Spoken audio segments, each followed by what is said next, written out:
So our game's Box Night. It's an action RPG roguelike. The way we say it's kind of like Hades meets The Office with a touch of South Park.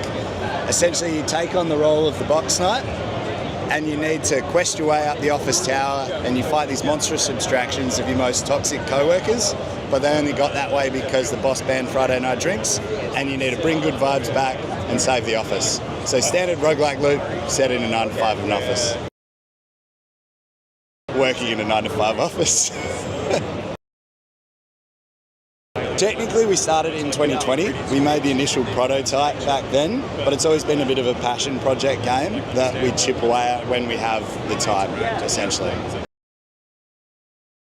It's been quite drastic actually. It started as more of a linear side-scrolling brawler with roguelike elements, but we found people gravitated towards those roguelike elements, and so did we.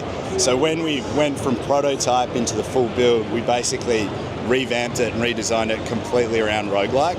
And I mean, each year we've iterated on it. So this year we've brought Horde mode, which is a competitive sort of endgame mode, and couch co-op, which we always wanted from the start, but to get it in people's hands now is awesome.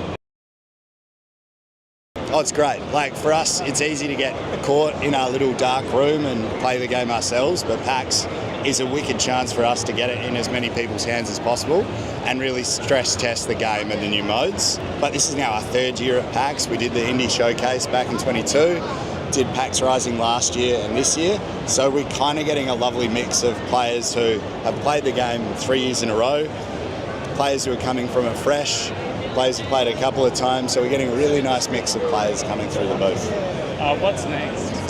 What's next? We're looking forward to a first quarter release next year. So we basically finish a big project that we're working on next week, and allows us to really focus on polishing this bad boy up and packaging it up for release early next year.